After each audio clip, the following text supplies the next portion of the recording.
Welcome to Underdog Stuff with Gregory Nesmith, live radio show and podcast that we do here every week on WHCR 90.3 FM, the voice of Harlem, your source for coverage, opinions, and coaching of underdog stuff in politics, culture, and personal life. And as always, the Underdog Stuff team is in full effect in the studio. Gregory Nesmith, entrepreneur, coach, consultant, and on-air personality, representing. I live in Harlem, so I'm repping Harlem by way of starting out in Philadelphia, and happy to be here in New York City. And to my left, for those who are watching, Asha Davis. Hi. Award-winning advertising executive, comedy writer, and proud Torontonian representing the Six. And Canada. Shout out to Canada. There's some people who want to move to Canada given all that's going on here in the U.S. Yep. And shout out to Kirsten Magwood, also part of the Underdog Stuff team. And as always, we don't want to go on the journey alone today, so we welcome all the Underdogs phone calls at area code 212-650-6903. That's 212-650-6903. Or you can comment and watch all at the same time on Facebook Live at facebook.com/Gregory Nesmith, GregoryNesmith. Lots of letters, but it's worth it. I totally agree with that. I'm glad you said that. Today's episode, get your people. Mm-hmm. Get your people. Get your mans in them. Mm-hmm. Because sometimes in politics, culture, and personal life, we need to go get some folks and they need a timeout or to go sit in the corner or maybe just be kicked off the island. And we will talk about it this week in all the uns that go on: the unavoidable, the unjust, the uninhibited, the underreported. You get it by now, all the uns in Underdog Stuff. But first, let's talk about one of the most unavoidable and tragic news stories of the week. And if it feels like here we go again, it's because last week there was the start of the Harvey natural disaster tragedy, which I say start of because it's still going on. Just because the weather has stopped and the news has moved on to new things, people in Texas and Louisiana are still dealing with Harvey. Mm-hmm. And our thoughts and prayers are with them. And then if that wasn't enough, what happened this week? Irma. And Irma is literally, as we talk live right now, in Florida. Yeah, exactly. So basically the latest information that we had is that, well, we know that 7 million people, over 7 million people were required to evacuate. We saw at the last minute the sort of storm made a turn, and it sort of was going towards a trajectory to Tampa versus sort of hitting Miami head on. We do know that at this point there are millions of people, over 1 million people have already lost power. They're thinking that could reach up to 2 million across the Southeast as it continues to sort of move north. So everybody, please be safe in Florida right now. Yeah, because this storm is major because before it got to Florida, it went through several islands in the Caribbean. Exactly. And the reported amount of loss is just staggering. It's staggering. I mean, Barbuda, 95% of the island is damaged. St. Martin, 90% is damaged. And then we also saw St. Bart's, Puerto Rico, U.S. Virgin Islands, Anguilla, and parts of Cuba have also been severely damaged. Just unbelievable. Mm-hmm. And we will continue to have our thoughts and prayers with the folks who have already experienced Irma. And then now it's not even over. There's still parts of Florida that are going to be in its path.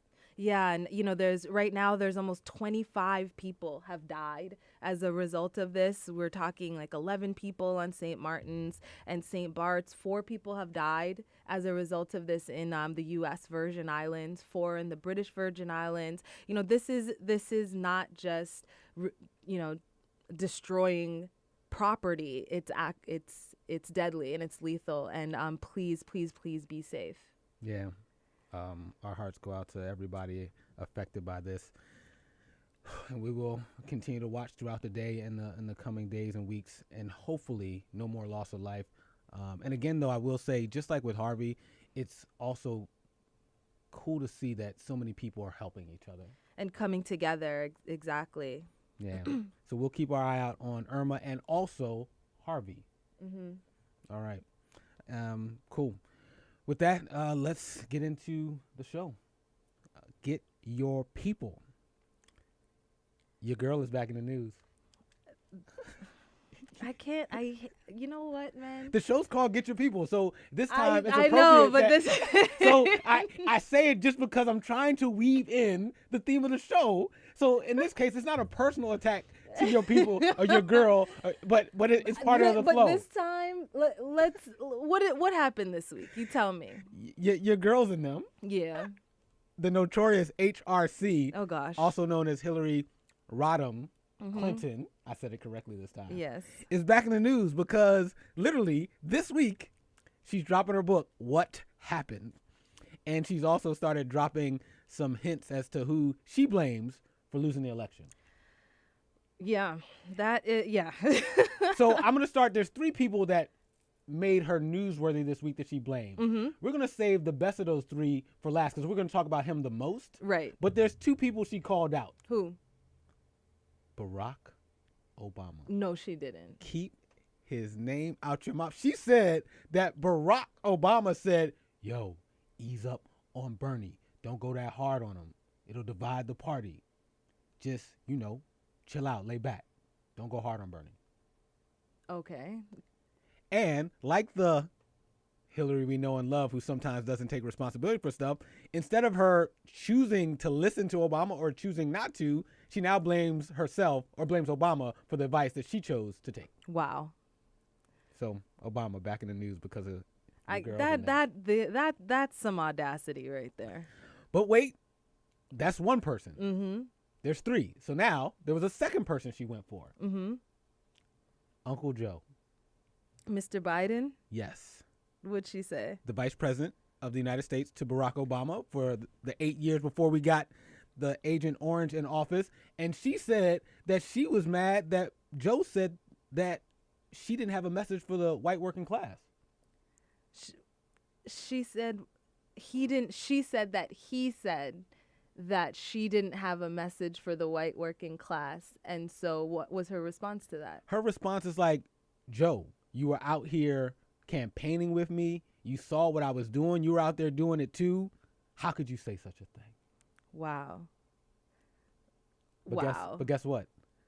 I think Joe's right because she didn't go to Wisconsin. She didn't go to Michigan that often, and she was only in Pennsylvania like near the end with like Katy Perry in Philadelphia, which wasn't enough.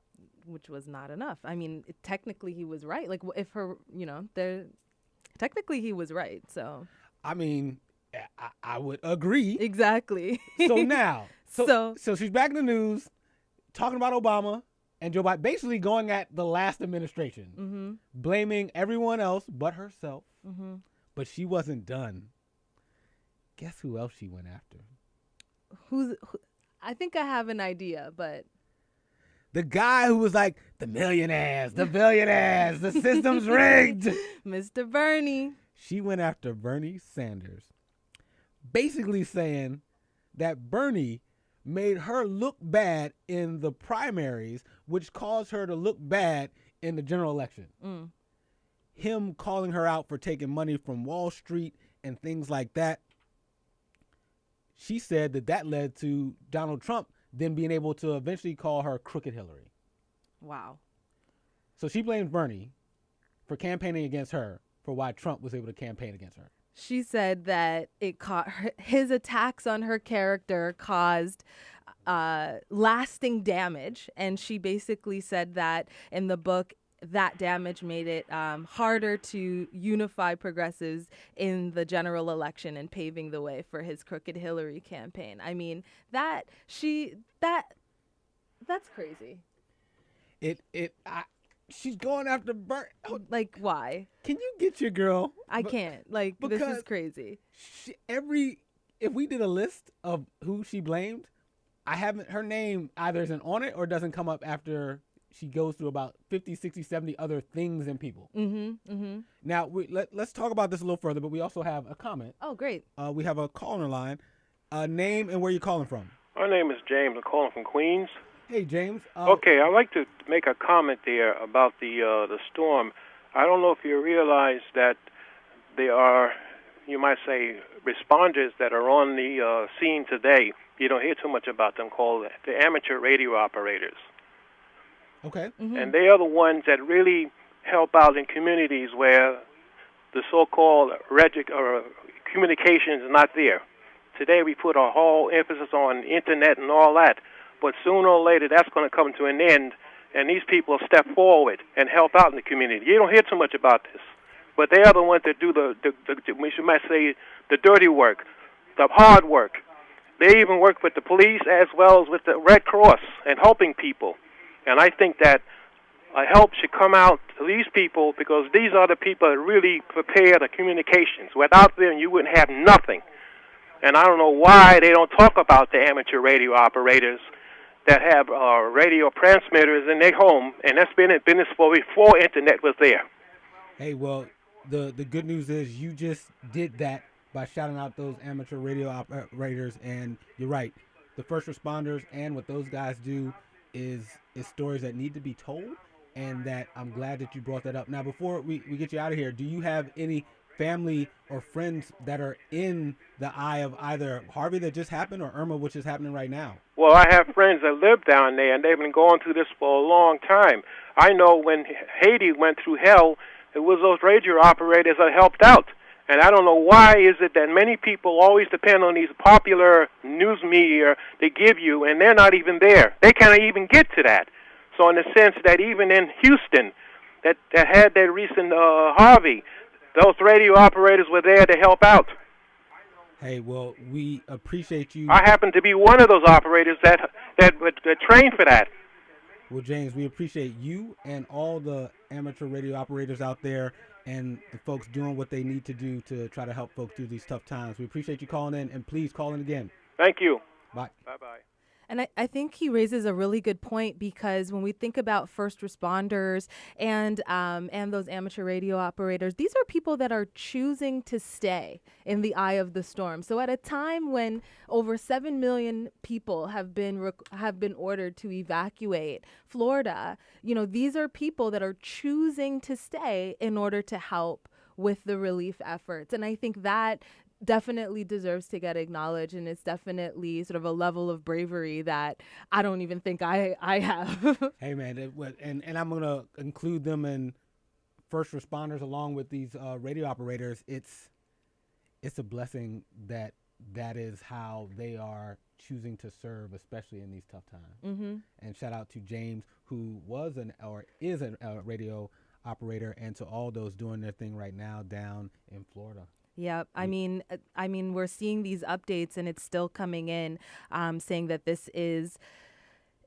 it's Category 4, and this is likely to be the most devastation that anyone has seen for generations, not only in the state of Florida, but in the country of the United States. And given that we had Katrina 12 years ago, that's quite terrifying. Yeah. But again, thank you to those people that are on the ground, that are helping to make a difference. Yeah, we sometimes talk about, like, who are the heroes, who are the role models. They are heroes, easily, and we appreciate them very much. I'm praying for them. Yep. All right. As always, though, we will continue to take your phone calls. Yep. At 212-650-6903. So far, we've talked about the unfortunate natural disaster that is in progress, called Hurricane Irma. Obviously, we've talked about Harvey the week before, and currently we were talking about the unfortunate disaster of Hillary, again blaming people for what's going on. Yeah, and I want to move to a quote that she said in her book, in which, just before our caller, we talked about her taking a swipe at Bernie, as you mentioned, and she she basically used a Facebook post from one of her supporters that she felt accurately described Bernie and his supporters. So it was, Bernie, I think America should get a pony. Hillary, how will you pay for the pony? Where will the pony come from? How will you get Congress to agree to the pony? Bernie, Hillary thinks America doesn't deserve a pony. Bernie supporters, Hillary hates ponies. Hold on. The last voice sounded like was the last one Bernie? No, it's a collection of Bernies, which is the supporters. No, I thought you would have came with a slightly different impersonation for the last one. Okay. I'm just saying. Hillary hates ponies. Hillary hates ponies. See, that's what I'm talking about. That's stupid. But like, anyways,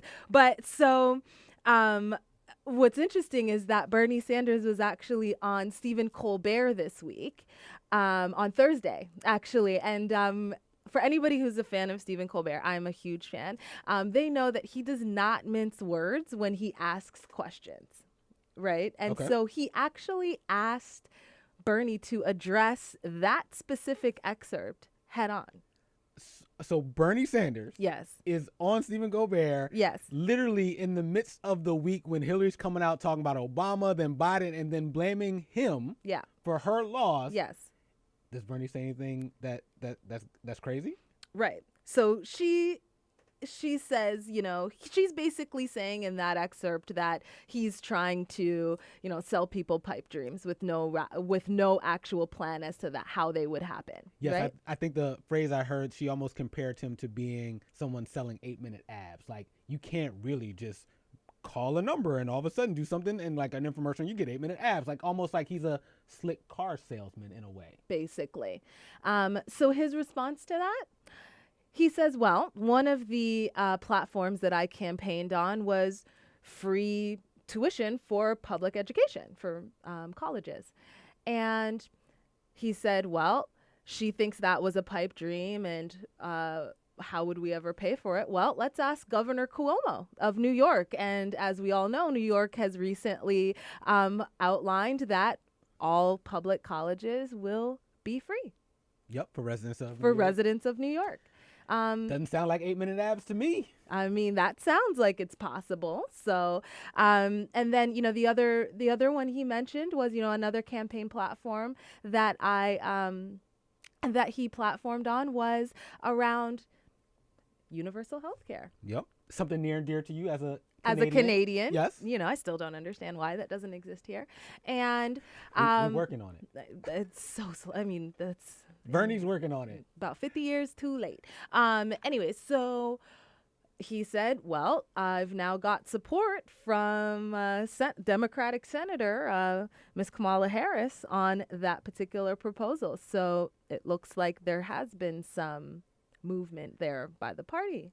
And shout out to Senator Harris of California, who some have as an early favorite to potentially be the nominee for president of the United States in the Democratic Party in 2020. Yes, and she also happens to be a woman of color. Yes, she does. Shout out to Senator Harris. Interesting that Bernie would point out that he's not selling people pipe dreams. Right. That in reality, there's things that are taking place with the New York State college tuition or getting real politicians really behind, incredible politicians behind some of his platforms and policy beliefs. Mm-hmm.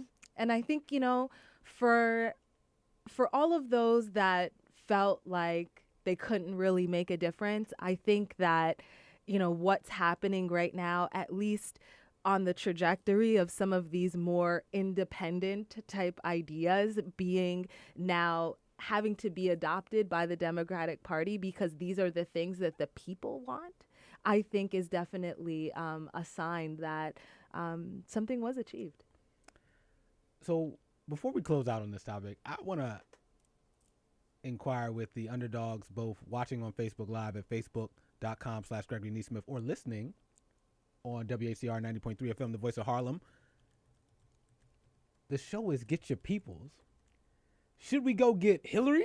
Should we go get Bernie? Should we go get Biden? Should we go get Obama? Like, who should take the time out or sit in the corner or be kicked off the island?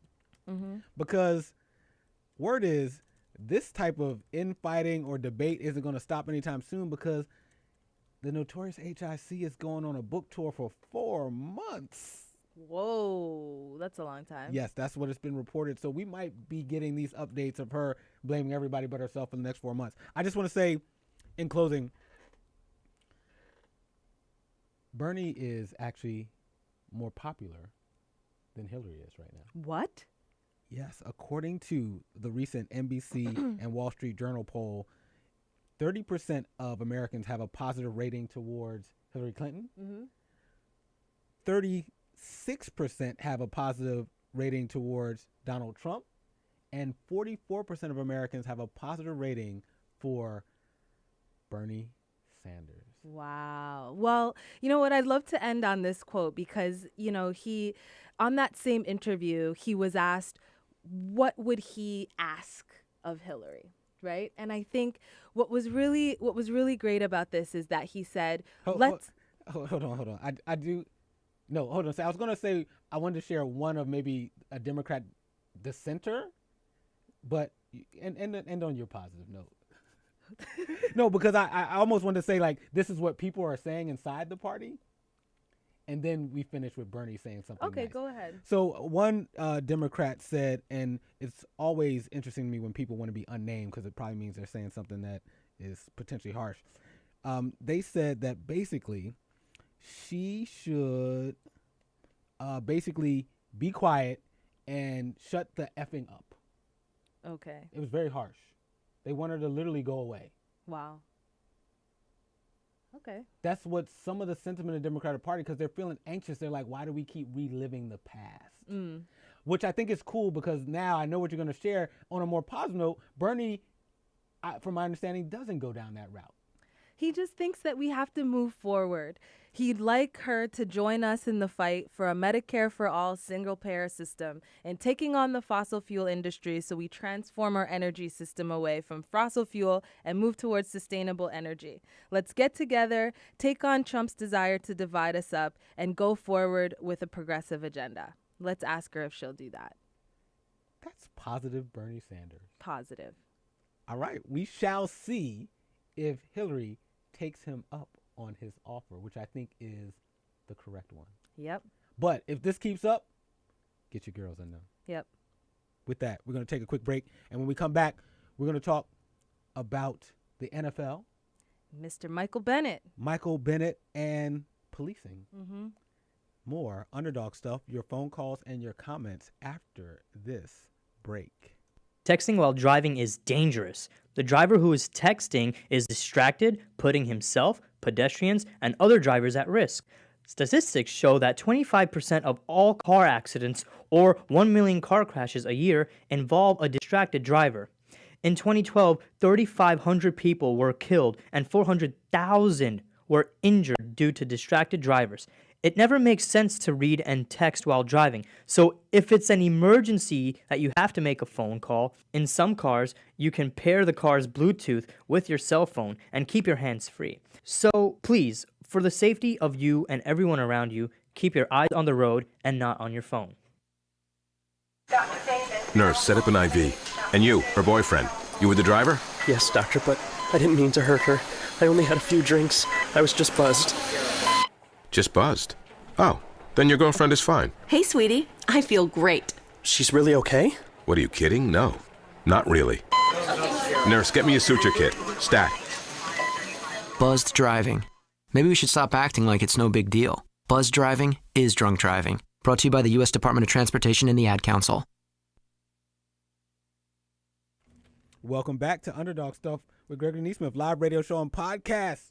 Today's show, get your people, or get your peeps, or get your mans in them. Because not everybody we're getting is a male, so. That's, yeah. Notice during the Notorious HIC commentary, I said get your girls in them. Right. Okay. Get your women's in them. Mm-hmm. But yeah. Get your peeps. Get your peeps. And shout out to all the peeps who are listening on WHCR.org or riding around in their cars on this sunny Sunday in New York City, or folks who are watching on Facebook Live at facebook.com/Gregory Nesmith. We appreciate you. And I've said this before. I'll say it again. This is the place to be on Sundays, especially for those who are boycotting the NFL. Speaking of the NFL. Yes, you see what I did there? You see what I did there? It's time to get into our unjust or just right story of the week. And speaking of the NFL, Michael Bennett is back in the news. Yes. And he is the defensive lineman for the Seattle Seahawks. Seattle Seahawks. You know who he is now. He plays on the same team as Sierra's husband. You're not supposed to. Mike. Anyways. Russell Wilson is his own man who is married to Sierra. Right. So is he not Sierra's husband? I know, but people don't like to be referred to as. Is he not baby Future's stepdad? For people who don't even know what Future ever they don't even know if that's a correct sentence. But Future is the name of a rapper. I don't think there's. You think there's people who don't know who Future is? Okay. Anyways, let's talk Michael Bennett. Yes. So for those who may not know, Michael Bennett was in Las Vegas for the Floyd Money Mayweather against Conor McGregor fight, and unfortunately, he was taken down by police officers in Las Vegas that night because there were reports of an armed man who was on the scene or in that vicinity, and it was said that they profiled Michael Bennett as being that guy and then chased him down and eventually put him under arrest, I believe. Exactly. And I mean, he is 6'4", 274 pounds, black, running in a crowd of people, and so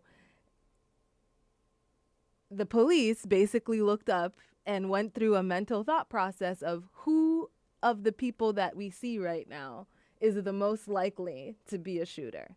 Yes, and then he claims that they actually pointed their guns at him once they got a hold of him, and he says for basically doing nothing more than simply being a black man in the wrong place at the wrong time. Yep, and he said that the officer that did have the gun actually told him that he would blow his bleep head off. Yeah. Racial profiling. And so obviously, that going through that would have anybody sort of terrified, confused, and helpless, which is how he said that he felt. And he actually posted on Twitter and Instagram his account of what happened earlier this week. And I think what's really sad about it is that a lot of Black men of color could really relate to it, I think. Hey, there's a black man of color sitting right next to you who can relate to it. I've been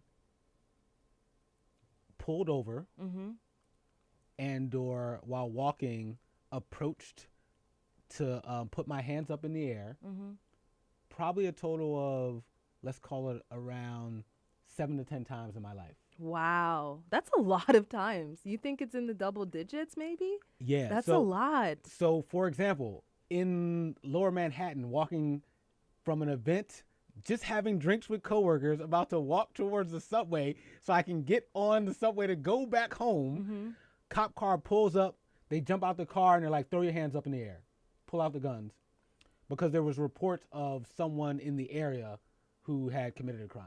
Wow. And that wasn't me. One time driving my car, 2 police officers come up quickly with sirens, surround my vehicle, and pull up on it and get out the car. And then they come up to me and go, oh, there's reports of a stolen vehicle. Clearly it's not you since you didn't run. So again, and then I've been pulled over countless times while driving, and they want to see my license, registrations, everything checks out. And then they're like, oh, all good. Or your taillight was out, but it seems to be working now. Wow. So those are just a few of the stories where I've been in situations with the cops either drawn guns or pulled over when nothing happened. And just like in Michael Bennett's case, while the facts are still being pulled together as to how everything went down, guess what fact we do know? What? He wasn't guilty of being the suspect they were looking for. Exactly. And I think, you know, the feelings that he described in his letter, he said that all I could think of was I'm going to die for no other reason than I'm black and that my skin color is somehow a threat. My life flashed before my eyes. I thought about my little girls. Would I ever play with them again? Or watch them have kids? Or be able to kiss my wife again and tell her that I love her? And essentially, he says, you know, they handcuffed him, placed him in a police car, put a gun to his head before ever confirming his identity. And basically, they released him without any legitimate justification for the officer's abusive conduct.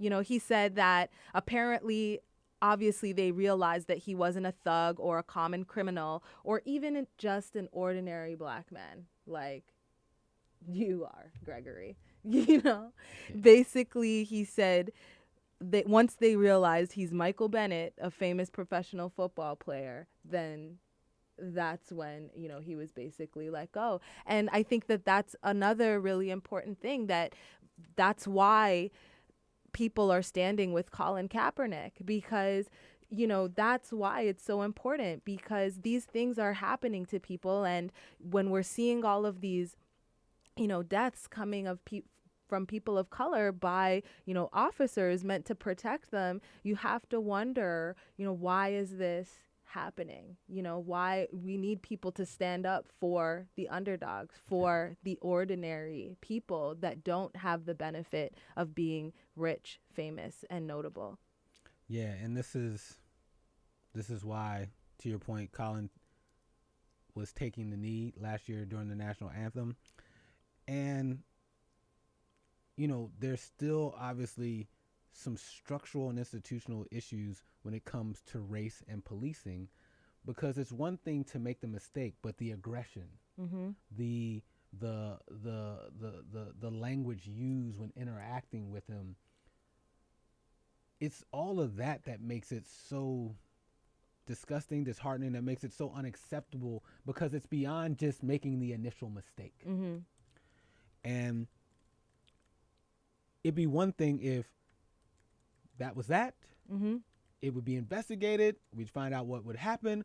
But no, now the Las Vegas Police Department is going over the top with its response and the aftermath to this. So it's one thing to make the mistake, but now it's a pile on as to why it's hard being a black man sometimes. You're preaching to the choir. We on the radio in Harlem. I don't think that's anything that anybody does not already know. Trust me. No, well, you know, I think there might be 60-something million people who might find it a little hard to believe, though, unfortunately. Yeah. Right? I mean, I'm saying seriously. Like, I wish it was more understood, but I actually don't think it is amongst a lot of Americans. Now, what happened with the Las Vegas Police Department since the incident? So essentially, I think what really sort of set things off was that, you know, Michael Bennett ended his response, basically ended his post by saying that he's considering filing a civil rights lawsuit against the police department.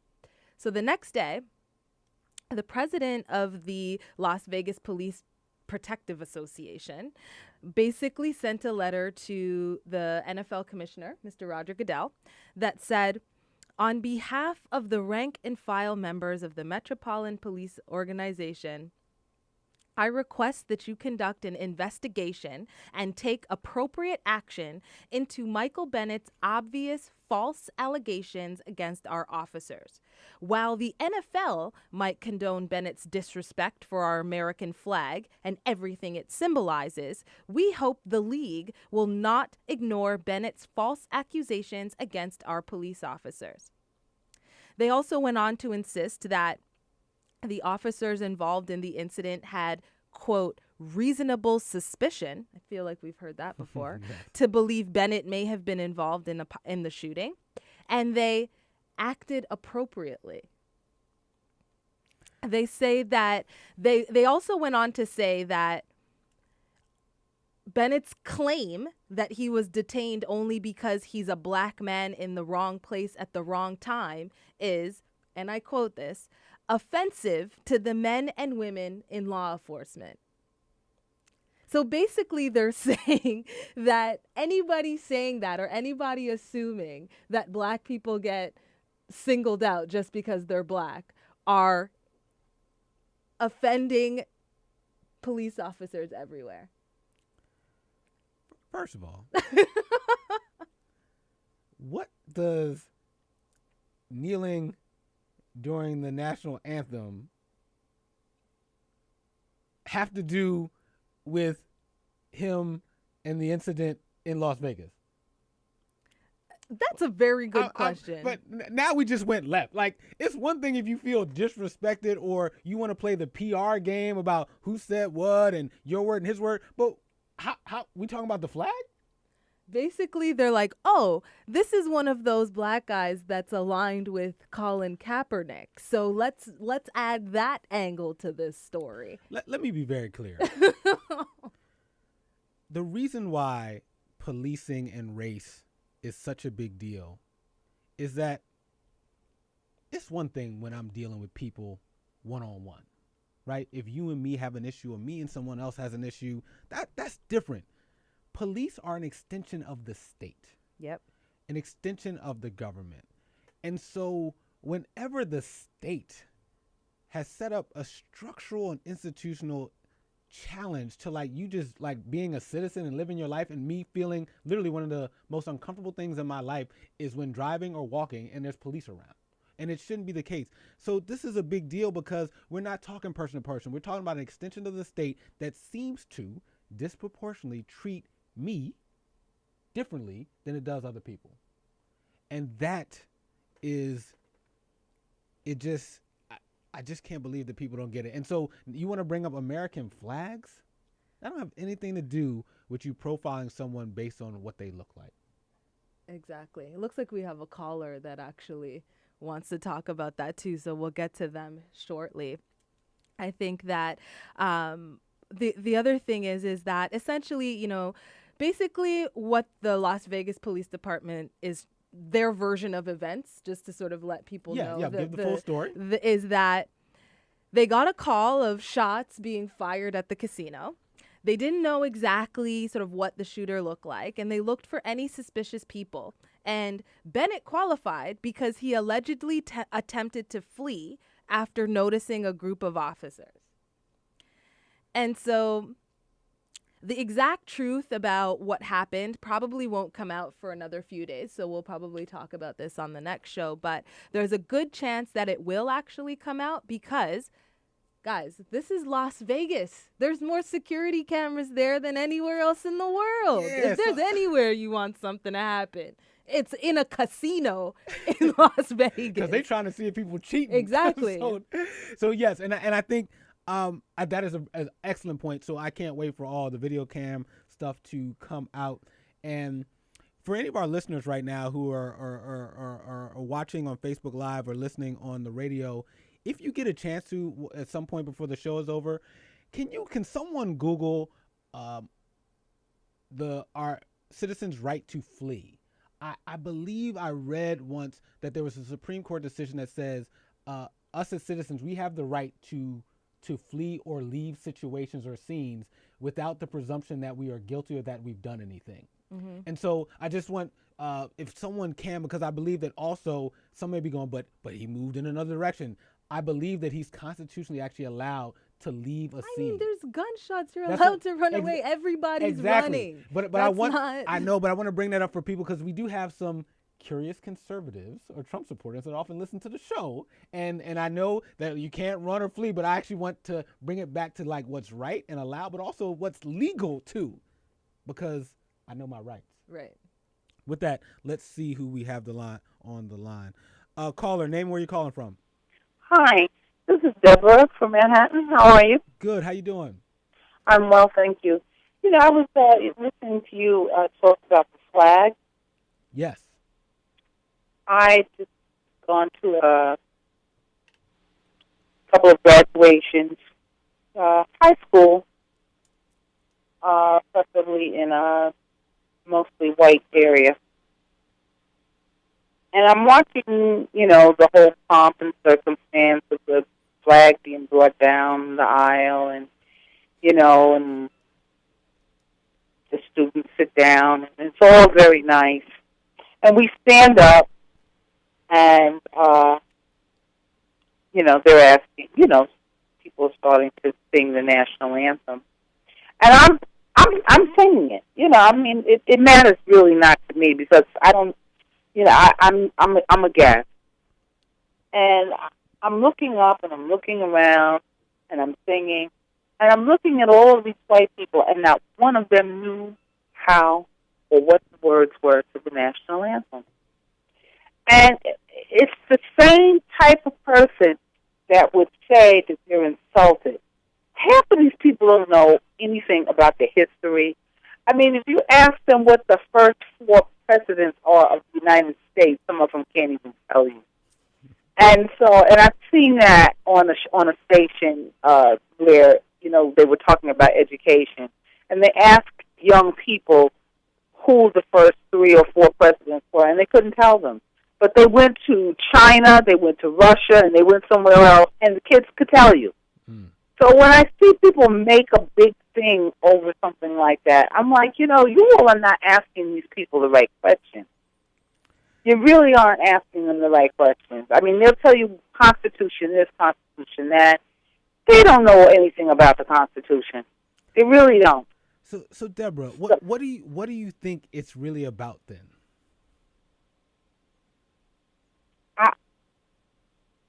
I could say, but I'm not going to, because I don't want to put anything more out there that's negative than already is. I can respect that. Okay. I can respect that. But it's ugly, but more so, it's not just ugly, but it's ignorant. And I never realized just how ignorant some people are. And it's not because of the fact I'm finding that a lot of college-bound people are very ignorant, and they need to take their heads out of the phone. They really do, because they really need to really sit down and read and reflect and find out what is, and stop allowing these machines to run their lives, because it's very frightening sometimes when I observe people. Yeah, and actually to that point about just folks being college bound, or even folks who finish college, I've seen different studies that simple questions like, is Judge Judy on the Supreme Court? No. And 10 to 15%, but there's about 10 to 15% of college students who say yes. Wow. So just as an example of that's the gap we have in terms of just people understanding just some basic things that are going on in the world. Yeah. But see, that gave me a headache. Yeah. I'm going to let you guys go. Yep. I enjoy your show. Thank you, Deborah. We appreciate you calling in. Thank you. Bye.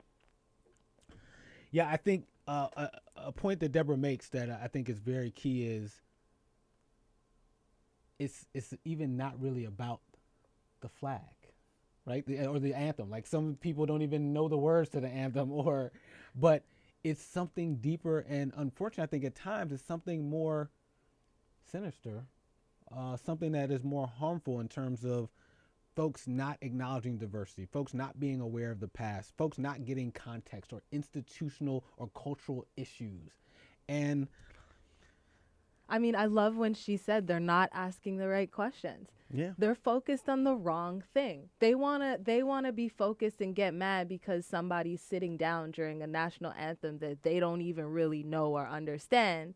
But yet when asked why, they don't want to ask and sort of engage in a dialogue as to, well, why is this person doing that? Why is this person protesting? Yeah, I don't want them to protest during the game, but do you at least understand why they're protesting? Why they're protesting? Because actually, if you do understand, then maybe we can do something about it so that we don't have to protest at the game. Exactly. And also, I'm also tired of folks who are like, they don't want to involve causes and their sports. October's coming up. It's going to be people wearing Pink for cancer awareness. We have Hispanic Heritage Month. We got Black.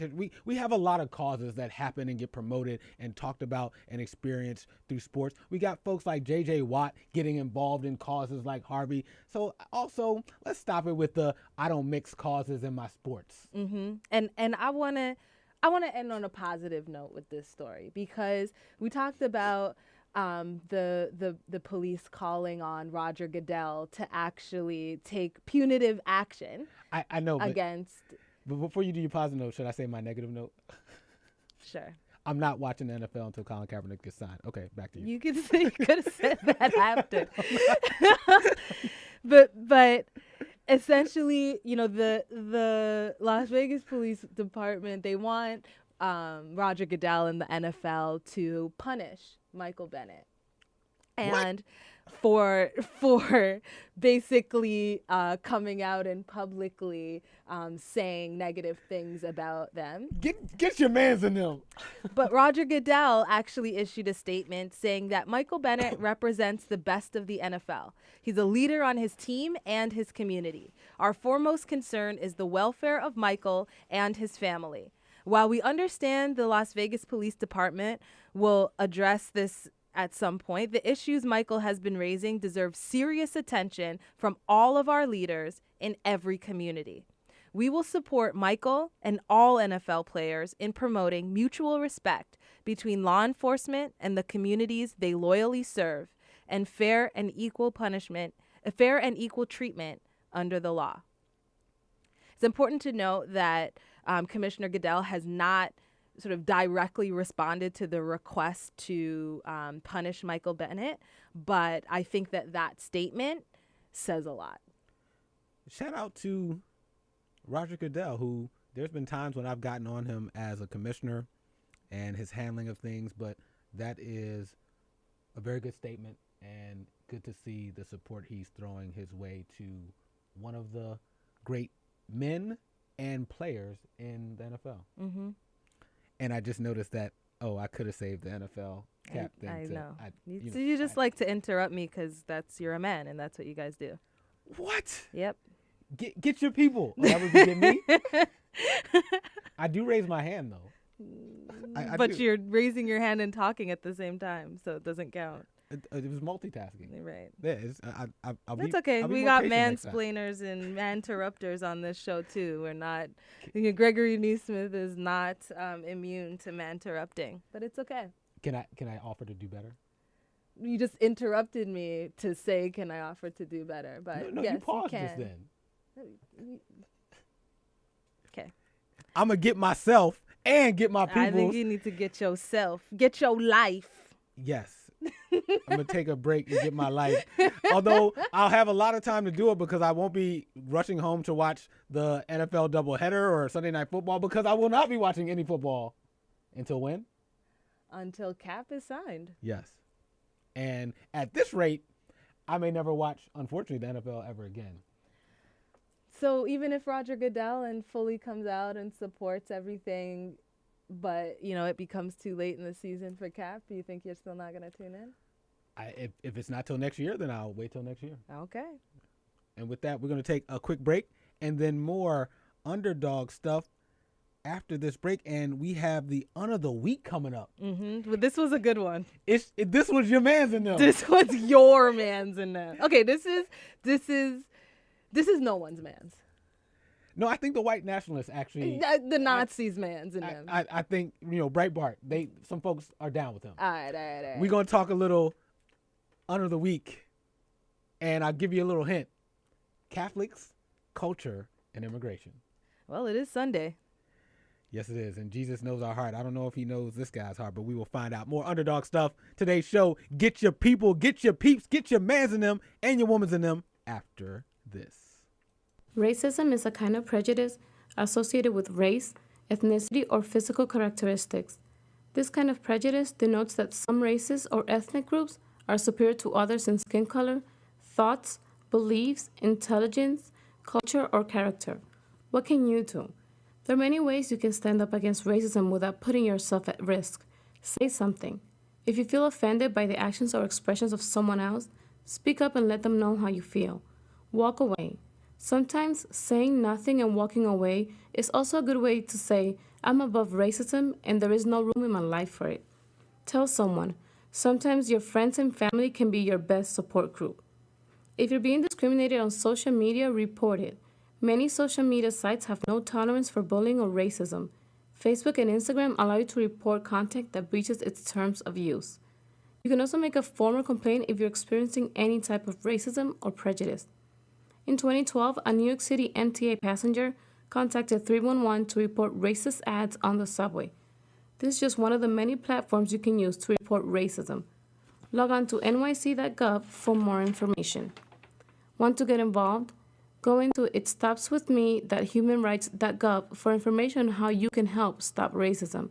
And for help and support on dealing with racism, visit antihate.vic.gov and Anti-Racist Alliance for resources. Remember, racism isn't the norm. Don't make room for it. If you know the symptoms and get the facts, you'll know the signs of a heart attack. Women, listen to me, and when I'm done, if it sounds familiar, call 911. Pain in your neck, chest, arms or jaw, shortness of breath. Please tell us more. Cold sweats and nausea, tiredness. It's time to take it serious. Back pain, stomach pain, shortness of breath. Cold sweats, nausea, dizziness. If you know the symptoms and heed the signs, you'll be around for a long, long time. Women, listen to me, and when I'm done, if any sound familiar, call 911. Learn a song that could save your life. Get a free download at womenshealth.gov/heart attack. Women, listen to me, and when I'm done, if any sound familiar, call 911. If any sound familiar, call 911. A message from the U.S. Department of Health and Human Services. 911. Welcome back to Underdog Stuff with Gregory Nesmith live radio show and podcast that we do here every week on WHCR 90.3 FM, the voice of Harlem. In studio, the Underdog Stuff team is in full effect. Gregory Nesmith and Asha Davis. Hi. And the Underdogs are in full effect too. Both calling in at area code 212-650-6903. That's 212-650-6903. Shout out to Deborah and James for joining the conversation. And shout out to all the Underdogs watching on Facebook Live at facebook.com/Gregory Nesmith. And I believe we have a comment from online. Yeah, I wanna shout out Keon, who's watching on Facebook Live. We talked a little bit about earlier about sort of what is the issue really about, when we talk about folks kneeling for the national anthem. And he had a really short and sweet and great comment.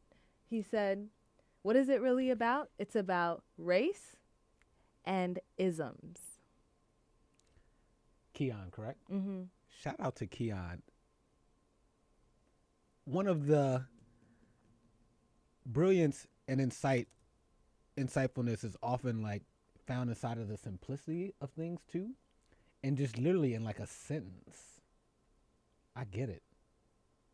Yep. Exactly. And I think W.E.B. Du Bois said it best centuries ago, saying that race was going to be one of the major issues of our time. And it continues to be both overtly and underlying. Mm-hmm. And actually, to his point too, I often think it's good to put stuff in context. And I posted this picture a few weeks ago, and it shows slavery, but then it also shows segregation and Jim Crow, and reminds us that that didn't end until only 50 years ago. Mm-hmm.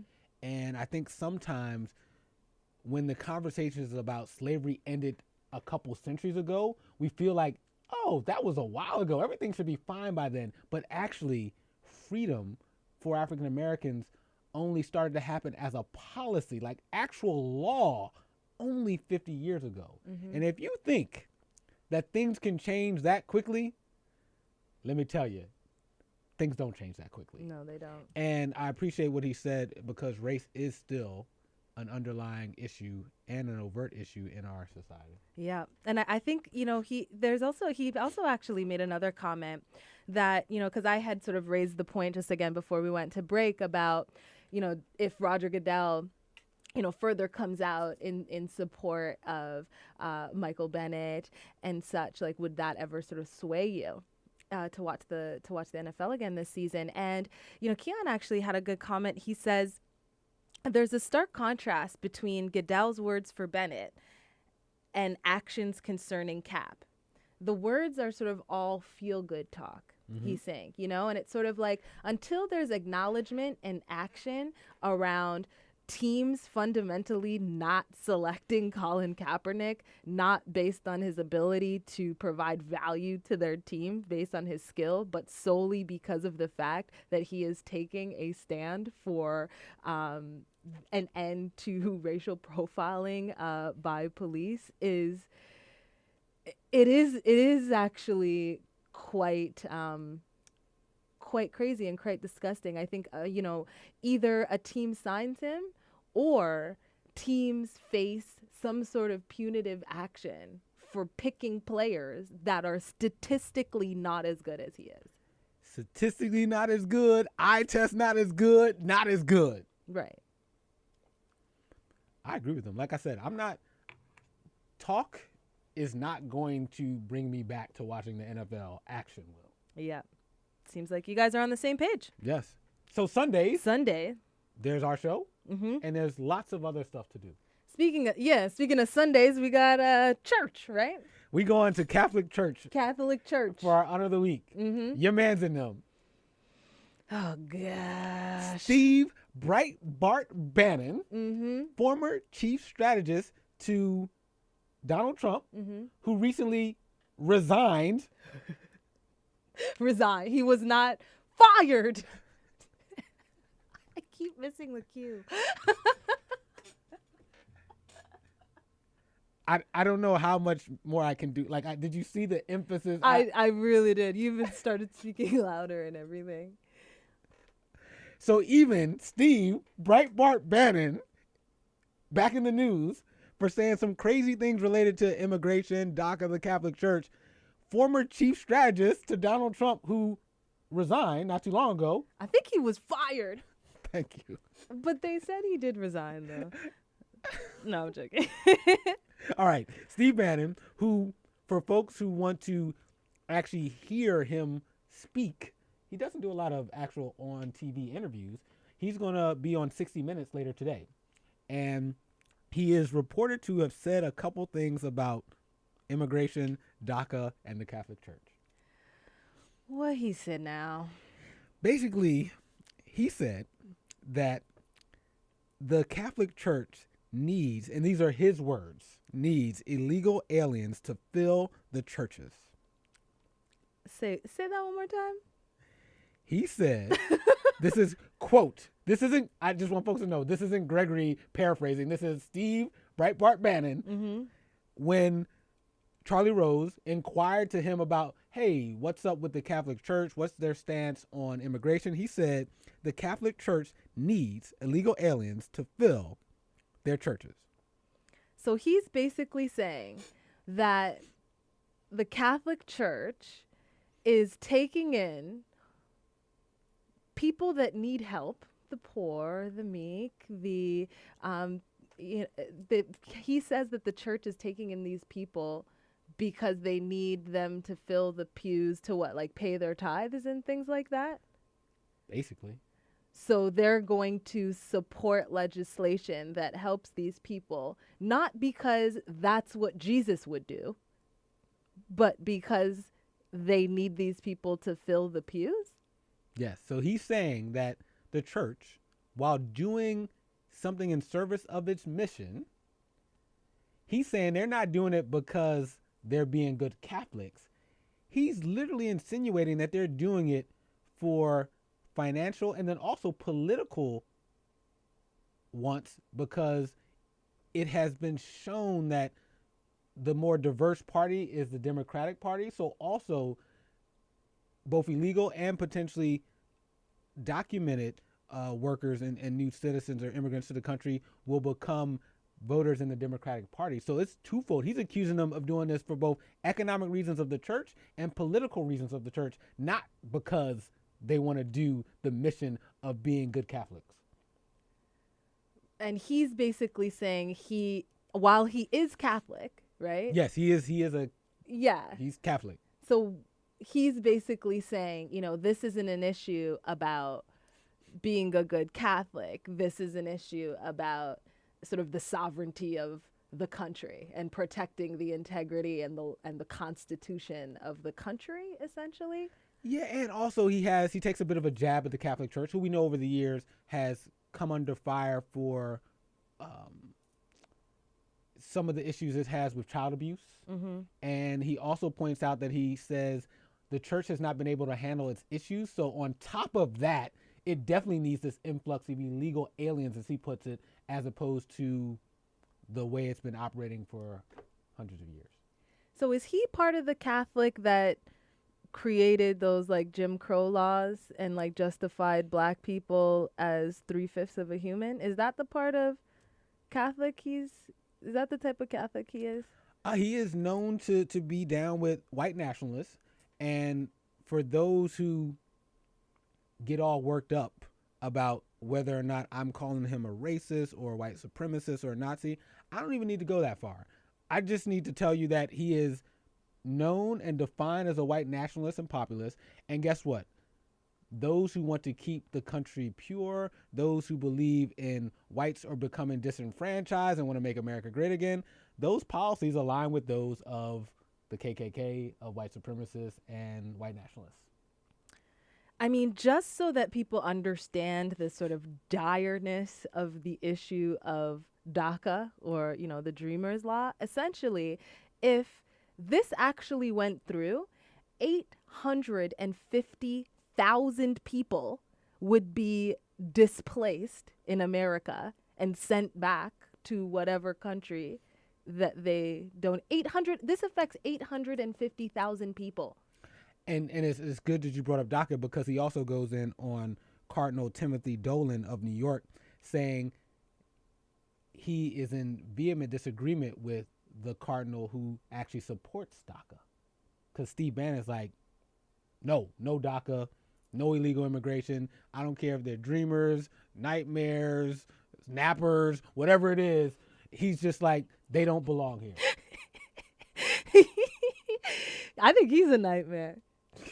I think you get your mans in there. Like, if they're dreamers, he's the nightmare, right? So speaking of DACA, what also happened this week, which is, I think, why Bannon made the news and was interviewed, is that earlier this week, Attorney General Jeff Sessions announced that the Trump administration would phase out the program known as DACA and temporarily block the deportation of those immigrants who were brought here to the United States for 6 months, allowing Congress to now have the ability to pass an actual law or to do nothing in those next 6 months. Wow. Yes. Well, that's good and that's bad, because 6 months is not a lot of time.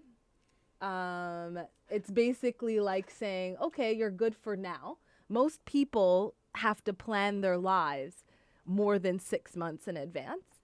And so if you're basically saying, I can't tell you for certain right now as to whether or not you will be still in the country, in 6 months, then that's going to be a problem.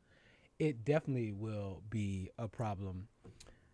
And, it's going to be interesting because, and just so folks who are listening along, we appreciate you. You're listening to Underdog Stuff on WHCR 90.3 FM, the voice of Harlem, New York City, that we do a live radio show and podcast here every week. That I'm worried because this Congress, which has been led by the Republican Party in both the House and the Senate, hasn't done much so far this year. Mm-hmm. And it'll be interesting to see if they can do something bipartisan to get something done, because that's what it'll take to get this law passed. Now, there might be hope, though, for bipartisanship. Mm-hmm. Because this week, guess who Donald Trump's been hanging out with? Who, Democrats? Your peoples in them. Is it okay to say your peoples this time? Yeah, I like these ones. So Chuck Schumer and Nancy Pelosi, who are the leaders of the Democratic Party in both the House and the Senate, have been hanging out with Trump this week. First, the word is, it's reported that Nancy Pelosi was like, yo, Trump. Now, I'm sure she didn't sound like that when she said it, but she's like, basically, hey, a lot of these folks who are impacted by DACA are probably feeling a bit worried that they're going to be deported or shipped out of the country over the next 6 months. Can you send out a tweet or something to let them know everything's all good? Mm-hmm. And then supposedly Trump listened, and he did send out a tweet saying, hey, DACA impacted folks, dreamers, all good for the next 6 months. Don't worry. Listening to Donald Trump, listening to a different... Nancy Pelosi is like the Trump whisperer now. I mean... yeah, I guess. You know, they like, I mean, I remember you were dissing Nancy Pelosi a few shows ago, but get your girls in them. Right. So I think, you know, in his tweet, he said this. I just want to read this verbatim. He said, for all of those DACA, he goes, for all of those brackets DACA that are concerned about your status during the 6-month period, you have nothing to worry about. No action! Exclamation point. Right? Now, I think it's important to break this down because he's saying you have nothing to worry about. You have nothing to worry about. You do have stuff to worry about because you don't know if you're still going to be in the country by March. Like, that to me is just, you're just so oblivious. You don't understand. And like the Democrats are like, okay, just hold this off for like 6 months, like please, if you can, because we got to figure this out. Not, come on, man. Like, that's a super messed up thing to even start putting into motion. Like, you're going to like send 850,000 people out of the country. That's crazy. I agree with you. That's crazy. I agree with you. Big picture, of course they have stuff to be worried about. I think the spirit of what Pelosi wanted Trump to assure those 800,000 folks of, who I consider basically to be American citizens because they've been here basically their entire life. Right. That they won't be rounded up between now and the 6 months and deported, which I think is a very fair concern given how aggressive ICE has been and the Trump administration has been around illegal immigrants, undocumented workers in this country. So it doesn't go far enough, obviously, but hopefully it's at least one thing to not have worry about, literally, as they literally go through their daily life, that they're literally just going to be rounded up. Exactly. Like, that's what is so intense. Like, it's basically, I was looking at, you know, how would it actually happen? Basically, like 850 people a day would be rounded up. Like, they actually sorted out the logistics of how this would actually happen. So, yes, thank you, you know, guys, for having us stay for 6 months, but seriously, like, this needs to happen. And Nancy Pelosi did tweet. She said, thank you for this commitment, Mr. President, but real protections will only come from your signing the DREAM Act ASAP. Yes. So basically, just the only protections are going to come once you just undo what you just did. Is basically like, just go back to what it was before. Like, why did you even do this in the first place? Well, he did it because, unfortunately, if it's only an executive order, it is at the whim of the president. It's also been deemed unconstitutional because Congress is supposed to pass immigration law. So this is actually opened up the opportunity for Congress to never make this an issue ever again and make it legal and official that these folks are good to go from here on out. Well, I'm going to end on a positive note, okay? So this is a quote from Donald Trump that I'm going to say is at least what I'm hoping is going to be a positive. He said, the people of United States want to see a coming together, at least to an extent. We're different parties. We have different thoughts, different feelings, different ideas. But I think you're coming to see a much stronger coming together. Now, it's not grammatically correct, but the sentiment is there. And that's the best we can hope for. Hold on. It is Twitter, though. That was not Twitter. That was a statement. That was a statement told to reporters. That was way too many characters for a tweet. So clearly you don't tweet. Well, you know, he does do run-on tweets, no, right? That's, he does, like, no, he strings them together. Yeah, but no, that's not this. I think this might be the first time that you've ever ended on a positive note with Donald Trump. being the positive note. This is the first time that I've ended on a positive note in this show without you interrupting me, too. I told you I can do better. Right? Look See? at that. First times and... Two for two. Two for two. Donald Trump positive. Yeah. And me positive. Yeah. You see that? Look, we're already heading... We're starting to... Even now, we're starting to see a stronger coming together. That just like the Democratic Party and Donald Trump. Look at that. Because... But wait, there's more. Oh. Another positive note. Oh. Nancy Pelosi, Chuck Schumer, and Donald Trump worked together to get some stuff done in Washington. Right. I wish we were working together with the Republican Party and not just Donald Trump, because God knows how long he's going to be there. But, I hope he gets something. So now you just took us down again. It was a positive. I was trying to have him on a positive, but then I'm listening to you say it back. Like, we should have just ended it there. No, good news. Harvey relief passed. Debt ceiling passed. Avoiding government shutdown done. All because Nancy, the Trump whisperer Pelosi, Chuck Schumer, and Trump were able to figure stuff out. Mm-hmm. So we'll see if more of that happens going forward. Right. All right.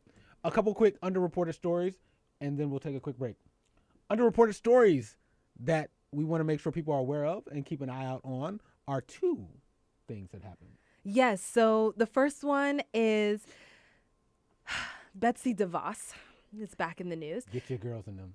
We need to get her out of there. She just announced a rollback of the Title IV guidance on campus sexual assault. So essentially, long story short, when Barack Obama was in office, he had essentially created some guidance on how college and university campuses across the country need to deal with sexual assault, because there were a lot of cases that were going underreported. There were a lot of things that were happening that not only just underreported, but unreported. Women were suffering, people were suffering, and we needed to have better protections and controls in place, especially for females being sexually assaulted, because as we know, I think 1 in 3 women is sexually assaulted at college. Right, yep. So Betsy DeVos actually is rolling this back. She is basically claiming that it's unfair to the people that are being accused of sexual assault. And she basically says, if everything is sexual assault, then nothing is assault, which I thought was so crazy. So this is just this is something that's currently sort of ongoing, and the story is gonna continue to unfold, but I think it's not something that people are talking about, and it's something that affects a lot of us. It does. And what I'll just add is, to me, this is another example of a loss of context. Mm-hmm.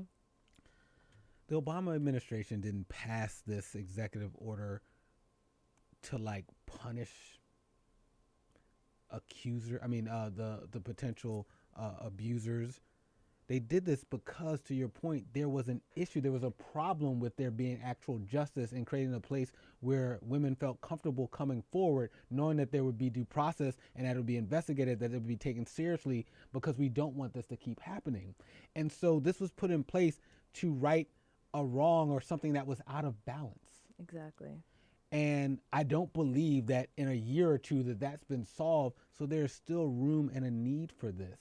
But it goes back to something I read the other day, which is, I think in the early 2000s, if you polled Republicans, and I believe it was both male and female, but it may have been just white males, what percent of them believe that they are being discriminated against, that white people are being discriminated against? It was 6% in the early 2000s. Jump forward to about a year ago, that same poll has now tripled to 18%. And so there's this growing sentiment of somehow that things like this are ways to oppress or discriminate or overextend or overreach against in this case, a white male majority. And no, that's not the case. This is to try to get things back to even. We don't want to live in a world where women are continuing to be assaulted and not have a way to come forward. And the percentages say that there's more women impacted when we don't aggressively support them than folks who've been accused being victims of this. Especially, being at school, and especially as, one of the primary reasons that Obama even issued this was because of the increase in suicides of women basically being assaulted, not being believed, not being taken seriously, and, resorting to and falling into terrible depression that ultimately leads to sort of grave consequences. So again, this is definitely something that's being underreported, will affect a lot of people, and we need to pay very, very close attention to some of these undoings, again, that this administration is trying to do. Yeah, go get Betsy. She needs to do much better, and I'm upset that as a woman also and as our Secretary of Education that this is where she's shifting her focus to. Yeah. But we will keep an eye out on this. Mm-hmm. All right, and one other underreported story of the week. I know some people don't even know this. Actually, ran into some colleagues at work, and we were talking about Whole Foods and whole paycheck. Get your whole paycheck, because Whole Foods, which, as we talked about briefly on another show, has recently been purchased by Amazon, has cut prices by as much as 43% on the items in the store. Yep. And essentially, basically a senior vice president at the Food Marketing Institute sort of analyzed this and was like, and his take is that price was the largest barrier to Whole Foods. I think we all know that, we were not. I hope they didn't pay a lot of money to get that consulting advice. Anybody that's ever tried to shop there knows that $100 will get you one bag of groceries. But he goes on to say that Amazon has demonstrated that it's willing to invest to dominate the categories that it decides to compete in. And so I think that there's going to be a lot more details emerging as to why these prices were cut, and sort of the differences we're going to start seeing at Whole Foods. But I think what's really important is that good food is becoming more affordable, and that is definitely a positive. And so things like avocados, organic bananas, things like that. These are things that have been cut quite significantly in price. So, and we're out here in Harlem, and there's a new Whole Foods right at up the street from here at 125th Street, and might be worth checking out now. It's a little cheaper.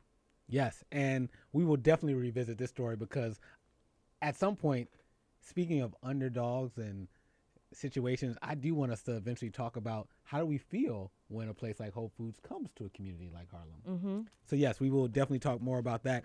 With that, end of the show.